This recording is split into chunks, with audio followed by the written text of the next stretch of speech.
이민 생활에 도움을 드리는 오늘 이 시간에는요. 유산상속법 상속법정 전문이신 박유진 변호사님께서 여러분들의 궁금증을 해결해드리기 위해 이 자리에 함께하셨습니다. 변호사님 안녕하세요. 네, 안녕하세요. 네, 날씨가 많이 좀 선선해졌어요. 네네. 네, 가을이네요. 그렇죠. 네. 예. 오늘 주제가 돌아가신 분의 유품 정리입니다. 사실 유품이라는 말 자체가 이제 죽음을 받아들여야 하는 그런 과정이 먼저 돼야 되기 때문에 많은 분들이 피하고 싶은 주제일 수도 있을 것 같아요. 좀 불편해하시고 하지만 이제 먼저 유품을 정리하는 가족 중에 누군가가 이미 세상을 떠났을 때 남은 사람들의 몫으로 이 남겨지는 마지막 절차가 바로 이 유품 정리가 아닌가 싶습니다. 맞습니다. 네. 문제는 이 유품이 대부분 개인 재산에 속하는 부분들이 많기 때문에 뭐 개인 소유물, 뭐 고인의 이름으로 된 계좌, 금융 계좌라든가 은행 계좌 이런 것부터 시작해서 뭐 집이라든지 이런 퍼스널 프로퍼리까지 뭐 하다못해 소지품도 여기에 들어갈 수 있을 것 같고요. 모두가 유품이 될 수 있을 텐데 구체적으로 어떤 리스트들이 이 고인의 유품에 해당이 되는지 좀 먼저 소개를 해주시면 좋을 것 같아요. 네네. 네. 우선은 저희가 세 가지로 분류를 합니다. 네네. 첫 번째로는 이제 부동산에 대한 거가 있고요. 네. 부동산은 아무래도 고인의 자산 중에서 가장 큰 재산일 수가 있겠죠. 네네. 그 재산은 주로 저희가 소개해드리는 리빙 트러스트를 통해서 이제 정리가 될 가능성이 제일 큽니다. 네. 그리고 두 번째로는 금융재산인데 금융재산은 트러스트랑 연결이 돼 있을 수도 있고 연결이 안 돼 있을 수도 있습니다. 네. 그러니까 이 말은 금융재산을 아예 트러스 계좌로 만들었거나 트러스를 수혜자로 만들지 않으셨다고 하면은 네. 개인으로 갖고 계시면서 각자 이제 본인의 자녀라든지 배우자를 수혜자로 만들어 놓으셨을 가능성이 크겠죠. 네. 그런다고 하게 되면은 개인이 수혜자로 되어 있는 그런 계좌들에 대한 정리가 또 필요하실 거고요. 네. 만약에 트러스로 계좌가 이미 되어 있다고 하게 되면은 부동산과 함께 그 계좌마저도 successor trustee, 그러니까 후임 신탁 관리자가 그 관리를 하게 되므로 네. 특별하게 트러스티 외에 다른 가족분들이 하셔야 될 일은 없습니다. 네. 근데 파이낸셜 계좌를 만약에 뭐 아버지가 계셨는데 본인의 배우자를 여기에다가 베네피셔를 넣어놨다. 그러면 이제 어머니께서는 네네. 그 은행에 가가지고 계좌 정리를 하셔야겠죠. 네. 아니면은 아버님께서 본인의 아들하고 딸을 베네피셔를 넣어놨다. 근데 이제 딸은 트러스티가 아니고 아들만 트러스티라고 할지라도 네. 지금 같은 경우는 아들하고 딸을 둘 다 동시에 수혜자로 지정을 해놨기 때문에 네. 둘이 다 같이 은행에 가서 이제 찾아오는 절차를 거쳐야 합니다. 네. 그리고 세 번째로 맥락이 큰 것은 이제 아까 말씀하셨던 대로 개인 물품, 네. personal property라고 해가지고요. 저희가 손으로 만질 수 있는 tangible personal property라고 얘기를 하는데 네. 그러니까 귀중품이 될 수가 있고 뭐 어떤 컬렉션이 될 수도 있을 거고요. 네. 심지어는 뭐 가방, 보석류, 옷 종류 등들 다 아울러서 얘기를 합니다. 네. 본인이 네. 소지하고 있는 모든 것들을 다 얘기하는 건가요? 맞습니다. 네. 그렇기 때문에 그 세 가지가 다 정리가 다 되고 나서 고인의 자산이 이제 어느 정도 유품 정리가 다 되었다라고 저희가 얘기를 할 수가 있겠죠. 네. 조금 전에 beneficiary, trustee 이런 말씀을 해주셨는데 차이점이 뭘까요? trustee는 이 재산을 받는 사람을 뜻하는 건지 아니면은 어떤 디퍼런스가 있나요? beneficiary 자체가 사실은 어떤 뭐 사인이라든가 이런 걸 대리인이라는 뜻도 되고 이렇게 대신 할 수 있는 어떤 그런 역할로 제가 알고 있는데 어떻게 다른지 좀 궁금합니다. 네네. 네. 여기서 이제 트러스트라고 얘기한다고 하면은 트러스트는 세 가지 구성 요소가 있습니다. 네. 제가 삼각형을 항상 그려놓고 맨 위에다가는 트러스토어 네. 그리고 삼각형의 왼쪽에는 트러스티를 넣어놓고 네. 오른쪽에는 제가 베네피셔리를 주로 그려놓는데요. 네네. 이제 이렇게 봤었을 때 살아생전에 트러스를 만든다고 하게 되면은 이 세 가지 구성 요소가 이제 바로 이제 trustor, trustee, beneficiary가 저일 가능성이 큽니다. 왜냐? 네. trust는 결국 주인이라는 얘기고요. 네. trustee는 관리한다라는 사람이라는 거고 네. beneficiary는 여기서 수혜자, 그러니까 대부분 여기서 인컴을 받아가거나 재산을 상속받는 사람을 얘기를 합니다. 네. 그러다 보니 이 trustor, trustee, beneficiary가 바로 저인 거죠. 제가 살아생전에는 취소 네. 가능한 trust를 만들었다고 하면은요. 네네. 왜냐? 제가 주인이면서 제가 제 재산을 관리하고 그 재산에서 나오는 인컴을 제가 받아가기 때문입니다. 아, 네네. 그런데 이제 제가 세상을 떠나거나 하늘나라를 가거나 아니면 네. 아프다고 하게 되게 되면은 그때는 주인은 그대로 절 수 있으나 네. 더 이상 제가 관리를 못 하겠죠. 그렇죠. 그렇기 때문에 관리하는 사람이 아까 말씀드렸던 successor trustee, 네. 후임 신탁 관리자로 바뀌게 됩니다. 네네. 그리고 그럼 이 후임 신탁 관리자의 역할은 뭐냐? 결과적으로는 첫 번째 주인이 정해놓은 수혜자, 네. 그러니까 주인 다음에 수혜자겠죠. 주인의 라이프타임이 끝나고 나서 재산을 네. 상속받게 되는 수혜자에게 네네. 이 successor trustee가 재산을 전달함으로써 이 취소 가능한 트러스트의 역할은 대부분 끝나게 됩니다. 아, 그렇군요. 네네. 그랬을 때 요즘은 많이들 이제 자녀들을 많이 낳지는 않으시기 때문에 뭐 네네. 아들, 딸 이 정도시잖아요. 네네. 그런다고 하면은 아들, 딸 이 베네피쉬 50-50일 할지라도 네. 어떤 분들은 둘을 다 같이 상속 집행자로 만들고 싶어 하지 않고 네. 뭐 우리 큰아들이 다 알아서 동생까지 여동생까지 나눠줄 겁니다. 네네. 그런다고 하면은 베네피셔리는 둘이일 수 있으나 관리자 successor trust의 후임 신탁 관리자는 아들로만 만들어 놓으실 수도 있다라는 거죠. 그렇군요. 네. 그러다 보니 계좌 자체를 트러스트 계좌로 한다라는 것은 무엇을 의미하냐면은 네. 그 계좌도 트러스트의 자산이기 때문에 본인이 세상에 없거나 아니면 아프시게 된다고 하면은 그때부터는 이 후임 신탁 관리자로 정한 사람이 재산 관리를 대신 하라라는 그 의미거든요. 네. 그랬다가 주인이 세상을 떠나게 되게 되면은 이 베네피셔리한테 돈을 전달을 해주게 되는데 네. 그 계좌 자체를 트러스트 계좌로 만들음으로써 그 트러스티도 결국 이 트러스티가 이 부동산만 아니고 이 계좌도 같이 관리를 해주세요라는 그런 의미가 됩니다. 네, 말 그대로 그냥 관리만 해줄 뿐이지 그 재산에 대한 어떤 소유권은 없는 거네요. 그렇죠. 네. 그러니까 본인이 베네피셔리였을 때는 받은 다음에는 소유권이 생기는데 네네. 어떨 때는 트러스티만 역할을 하고 베네피셔리가 아닌 경우는 정말 전달자의 역할만 하시고 끝나는 겁니다. 아, 그렇군요. 네네. 보통 트러스티에 그렇게 아이가 안 들어가고 혹시 뭐 변호사를 대동한다거나 이런 경우는 변호사도 트러스티가 될 수 있는 건가요, 그럼? 네, 가능한데요. 아, 그럴 때는 조금 좀 특수한 경우에 저희가 많이 케이스이긴 들어가죠. 하겠지만, 네네. 그렇군요. 자녀가 스pen딩 이슈가 있다든지 네. 아니면은 안타깝게도 자녀끼리 사이가 너무 안 좋아서 아, 그 중에 한 사람만 이렇게 시켰을 때는 나머지 네. 자녀가 반발할 가능성이 크다든지 네. 아니면은 부모님이 굉장히 늦은 나이에 자녀를 받기 때문에 아, 혹여라도 자녀가 미성년인데 미성년자가. 아직 미성년임에도 네. 부모님이 세상을 떠나실 가능성이 있을까봐 걱정하시는 분들은 아, 주로 그럴 그렇군요. 경우에는 넣습니다. 네. 네네네. 다시 이제 본론으로 들어와서 혹시 그 또 유품 중에 뭐 보험이라든가 어떤 또 다른 또 리스트들이 있는지 좀 설명해 주시죠. 네네.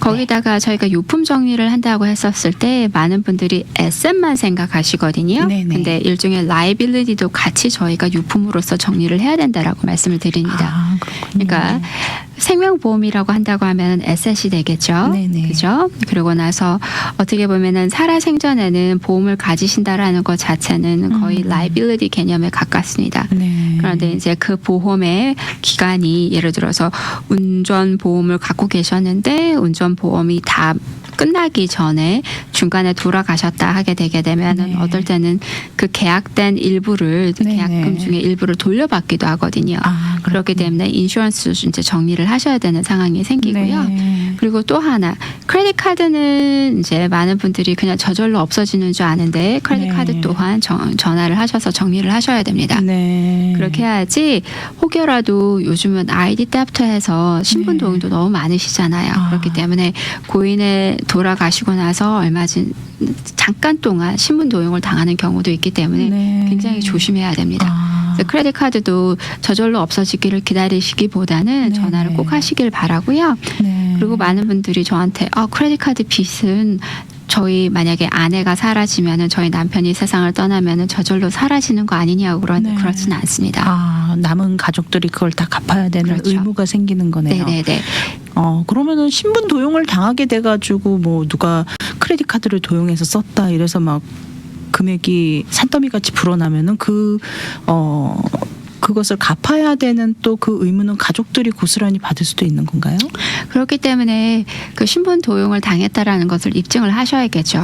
그렇지만은 첫 번째로는 가족분들이 고인이 갖고 있었던 모든 빚 자체를 떠맡지는 않습니다. 그 네. 말은 뭐냐면은 일종의 한국의 개념으로 생각하면 한정 승인처럼 생각하시면 돼요. 네. 이랬을 때 배우자들끼리는 솔직히 배우자가 여기는 저희가 공동재산 제도이기 때문에 네네. 살아생전에 한 배우자가 진 빚이라고 할지라도 나머지 살아남은 배우자가 그 빚을 떠맡습니다마는 네. 나머지 자녀들은 네. 돌아가신 아버지가 남긴 빚을 얼마까지 갚아야 되냐면은 본인이 받은 유산 안에서는 갚아야 됩니다. 예를 들어서 50만 불의 유산을 받았는데 10만 불이 빚이었다. 그럼 네네. 갚아야겠죠. 네. 근데 역으로 50만 불이 빚이었고 10만 불이 재산이었다. 네. 그런다고 하면은 10만 불을 변제해주고 나머지 40만 불에 대해서는 저희가 할 수 있는 방법이 없다라는 겁니다. 그렇군요. 그럼 예를 들어서 집을 가지고 있으면은 집에 이제 몰기지가 있을 텐데 그게 페이오프가 안 된 경우는 자녀들이 그 페이오프를 해야 되는 그런 상황이에요. 그렇죠. 네. 왜냐하면은 그 부동산 자체에 대해서는 부모님이 주인이셨으나 네. 그 deed of trust라고 해가지고 결국 돈에 대한 에쿼디에 대한 권리를 첫 번째 갖고 있는 것은 은행이기 때문에 네. 은행빚이 아직 남아 있다고 하게 되게 되면은요. 네네. 그 에쿼디를 지키기 위해서라도 은행빚부터 먼저 잘 갚아야 됩니다. 네. 그래서 많은 경우 배우자가 살아 있으면은 그냥 론을 어수하게 하게 하시는 경우가 많죠. 예를 들어서 남편만 론을 갖고 있었고 모기지를 갖고 있었는데 아내는 그 론 이름에 올라가지 않았다 한다고 네. 하게 되면은 뭐 론을 새로 생성을 하고 어렵게 하지 않고도 이제 배우자에게 호의를 베푸셔가지고 론을 네. 어수하게 하는 경우도 있고요. 근데 배우자 자체가 크레딧이 너무 안 좋으시거나 아니면 네. 여러 가지 이슈가 있다고 하게 되게 되면은 네네. 론 자체를 리파이낸스를 하실 수 있는 상황이 생기실 수도 있죠. 그렇군요. 근데 그거가 이제 부모님 댁가 아무도 살아남지 않으셨다. 그럼 네. 결국 자녀가 받아가게 된다고 하는 건데 네. 이때도 케이스 바이 케이스인 경우는 많지만은요. 저는 되도록이면은 은행에 알려서 지금 네네. 주인이 이렇게 바뀌었다라는 걸 알리고 거기에 대한 정리를 하시라고 많이 말씀을 드립니다. 네, 그렇군요. 그러면 혹시 주식이라든가 뭐 이런 펀드가 있을 경우는 어떻게 되나요? 주식하고 펀드 또한 저희가 수혜자 설정이 가능하거든요. 네. 그래서 계좌 자체를 아예 트러스트로 열어놓으실 수 있고 만약에 네. 김씨 성을 가지신 분들이 저희한테 오셔서 김 패밀리 트러스트를 만들었다. 네. 그러면 계좌 자체를 아예 김 패밀리 트러스트를 만드실 수도 있고요. 네. 아니면 두 분이 살아생전에는 개인 이름으로 갖고 계시다가 네. 두 분 사후에 이거를 트러스랑 연결을 해야겠다 그런다고 하게 되면은 김 패밀리 트러스를 베너피셜 올리실 수가 있고요. 네. 그것보다는 그냥 우리는 아들 딸들이 알아서 반반 나눠 가졌으면 좋겠습니다. 그러면 아들이 잔이고 딸이 제인이라고 하면은 잔킴, 제인킴 50대 50이라고 해서 그 주식하고 펀드에다가 수혜자 설정을 따로 해놓으실 수가 있습니다. 네. 그렇다면 아까 좀 전에 빌려준 돈, 갚을 돈 뭐 이런 얘기도 잠시 해주셨는데 이런 경우는 어떻게 되나요? 그냥 은행 같은 경우는 우리가 딱 그런 몰기지라든가 이런 페이퍼상으로 계약이 딱 있으니까 괜찮을 텐데 사람에게도 돈을 빌려주거나 갚아야 될 돈이 있거나 이런 경우는 어떻게 되는지. 그럴 때 가장 힘듭니다. 네. 왜 힘드냐면은요, 돈을 빌려 가실 때는 항상 말이 이제 당장 갚아줄게라고 얘기를 하시지만은 그렇게 네. 사정이 안 되실 때도 많잖아요. 그렇죠. 더더욱 고인이 빌려준 돈이라고 하게 되게 되면은 네. 그 고인이 평상시에 잘 지내오셨던 분이라고 할지라도 차용증이 없거나 아니면은 린을 걸어놓지 않았다 하게 되게 되면은 네네. 그 재산을 그러니까 빌려준 돈을 다시 받아오기가 너무너무 힘든 거죠. 그렇군요. 네. 제가 아직도 기억나는 케이스가 네. 이제 돌아가신 아버지하고 아들하고 사이가 안 좋았어요. 네. 그러다 보니 아버지가 아무래도 트러스를 만들지 않고 돌아가신 거죠. 네. 그래서 저희가 프로베이스로 가서 이제 상속 법원을 쭉 다 거쳐갔는데 네. 그 과정상에서 봤더니 아버지가 일종의 이제 주변 분들한테 돈을 많이 빌려주셨던 거예요.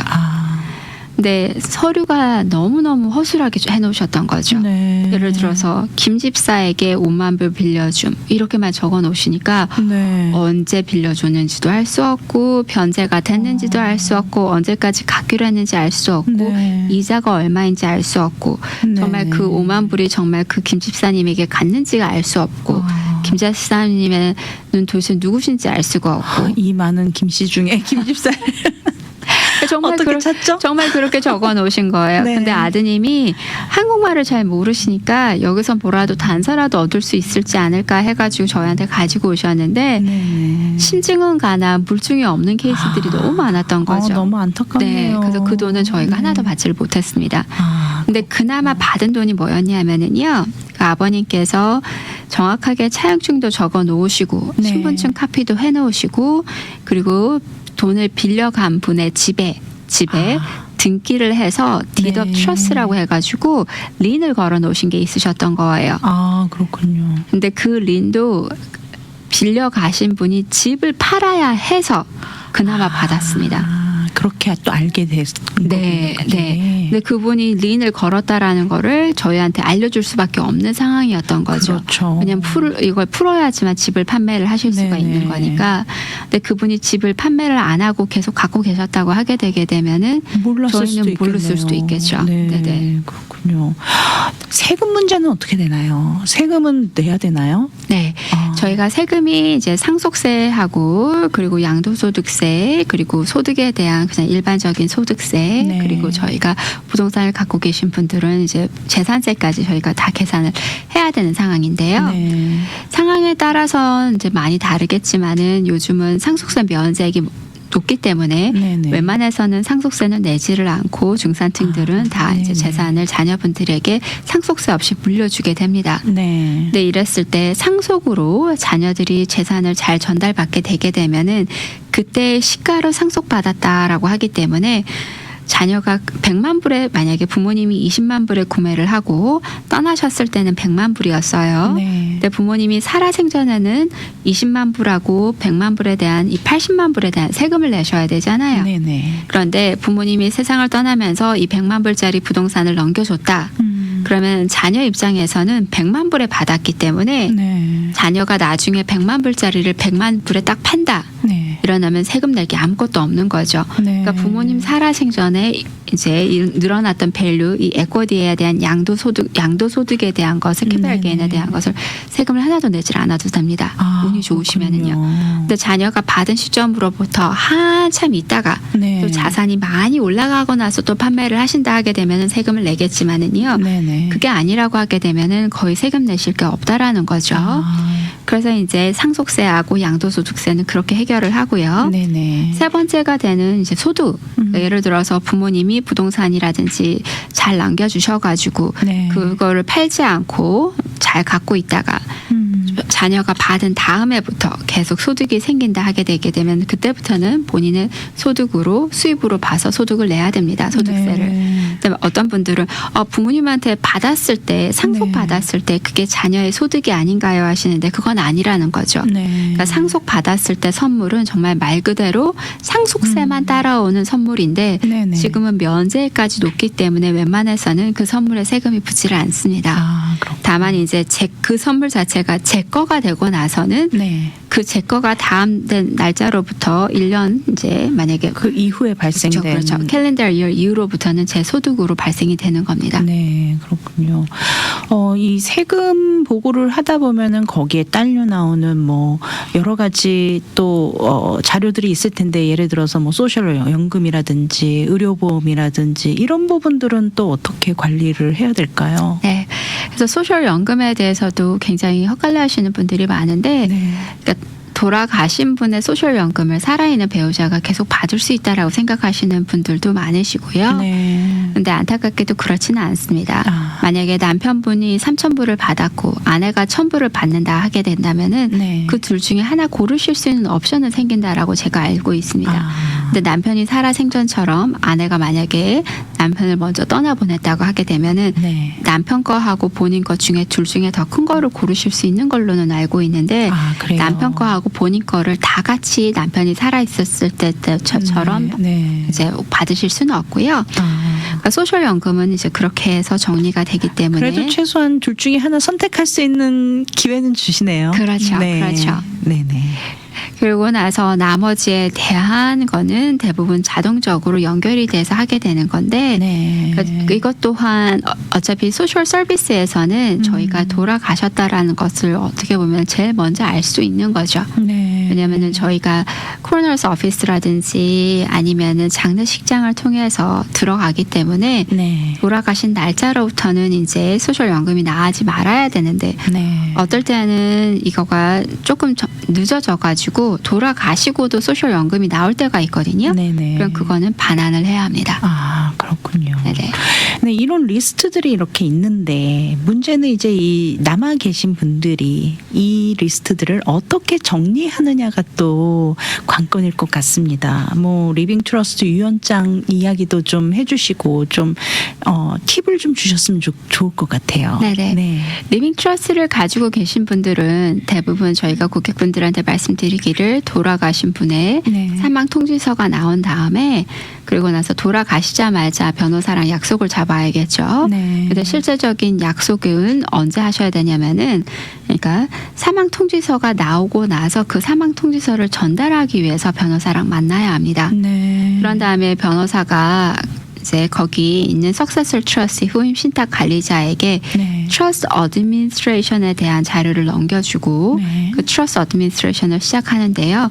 이 트러스트 어드민스트레이션 역할은 뭐냐면은 다 가족분들께서 부모님이 돌아가셨다라는 건 알지만은 네. 공식적으로 네네. 돌아가셨다라는 것을 알리고 상속자들에게 아니면 네. 그 가족분들에게 여기에 수혜자의 상속자 가족분들에게 돌아가셨다라는 것을 알려주는 공문처럼 나가게 됩니다. 네. 그래서 그 공문이 나가고 나서 120일 안에 이제 저희가 진행을 하겠습니다라고 얘기를 하는 건데요. 네네. 그 안에 주로 이제 저희가 뭐를 얘기하냐면은 소송을 만약에 하고 싶다라고 하게 되면은 그 소송에 대한 것을 이제 진행을 하셔도 됩니다라고 네. 얘기를 하고 카피 업 트러스를 받고 싶으면은 트러스의 복사본을 보내드리겠습니다라고 얘기를 하는 거죠. 네. 왜 다 많은 분들이 의아해하세요. 우리 자식들은 내가 세상을 떠난 거 다 알 건데 왜 이런 절차가 필요한가 하시는데 그건 가장 일반적이고 가장 평범하고 행복한 가정에는 당연히 그런 절차가 필요 없게 느껴질 네. 수도 있겠습니다만은 그렇지 않은 가정들이 너무 많다라는 거. 아, 그렇군요. 그렇죠. 그리고 핏줄 외에 상속자에게 재산을 남기시는 분들도 너무 많으시고요. 네.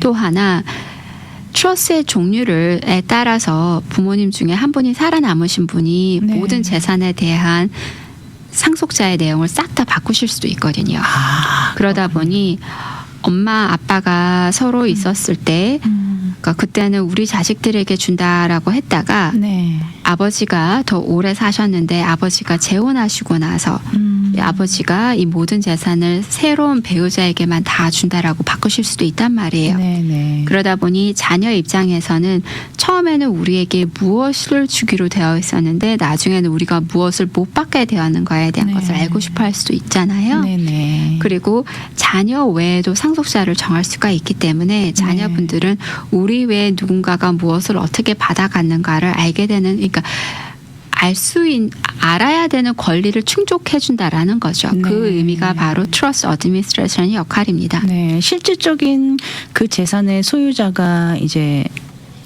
세상을 떠나셨기 때문에 사실 그 재산의 오리지널 그 소유자의 생각을 사실은 저희는 알 수가 없잖아요. 남은 사람들은. 맞습니다. 네네.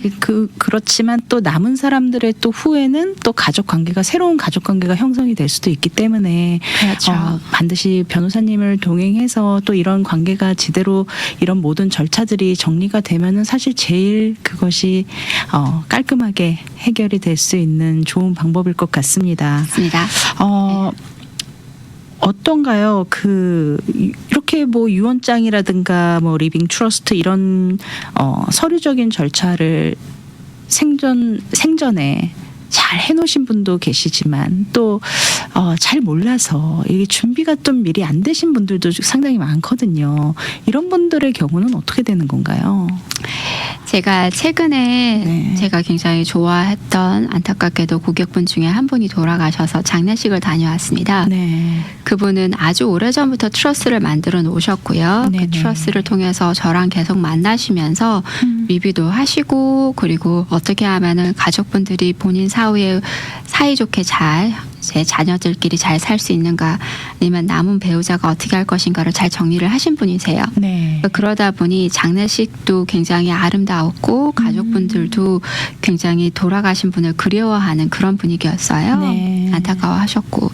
근데 반면에 이렇게 트러스라든지 이런 걸 잘 만들어 놓지 않으시고 하셨을 때 나쁜 의도가 아니신 분들은 그런다고 하게 되게 되면은 크게 문제가 없이 끝나는 경우, 그러니까 결국 법적으로 가서 법정으로 가서 끝난다고 할지라도 그러니까 시간만 길어지고 변호사 비용만 든다 뿐이지 그렇게 크게 문제가 없는데 네. 어떤 분들은 조금 고약한 마음을 가지고 안 해놓으시는 경우 있잖아요. 네. 그때 말씀하셨던 대로 네. 내가 죽고 나서 싸우든지 말든지 이러신 분들에 그렇죠. 대해서는 이제 네. 저희는 안타깝게도 법원에 가서 법원 공방으로 이어집니다. 그 법정으로 가야 되는 거군요. 그렇죠. 마지막으로 변호사님께서 오늘 이 말씀해주신 유품 정리에 대해서 사실 시간이 조금 촉박하긴 해요. 우리가 이걸 다 커버하기에는 다음 네네. 기회에 또 시간이 될 때 조금 더 많은 이야기 나눠주시면 좋겠고 오늘 좀 이렇게 현실적인 유의사항, 조언 같은 게 있으면 짧게 한 말씀 해주시죠.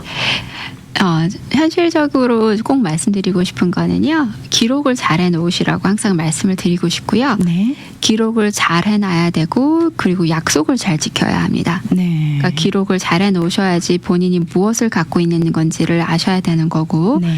그리고 평상시에 말씀하셨던 약속을 문서화해 놓고 그 문서화한 것이 트러스에 잘 반영이 되어야지 자녀 간에 문제가 없습니다. 네, 그렇군요. 혹시 이와 관련해서 도움받기 원하시는 분들 우리 박유진 변호사님께 연락드려도 되겠죠? 연락처 네네. 좀 알려주시죠. 네, 저희 오렌지 카운티는 714-523-9010, 714-523-9010이고요. 그리고 LA는 213-380-9010, 213-380-9010입니다. 네, 오늘 법률 상담 시간 유산상속법 상속법정 전문 박유진 변호사님과 함께 돌아가신 분의 유품 정리에 대해서 이야기 나눠봤습니다. 박유진 변호사님께 도움받기 원하시는 분들 오렌지 카운티 사무실 714-523-9010 LA 오피스는 213-380-9010번입니다. 박유진 변호사님 사무실로 연락 주시면은요 아주 친절하고 자세한 상담 안내 받으실 수 있겠습니다. 오늘 변호사님 함께 해주셔서 좋은 정보 나눠주셔서 감사합니다. 네, 감사합니다.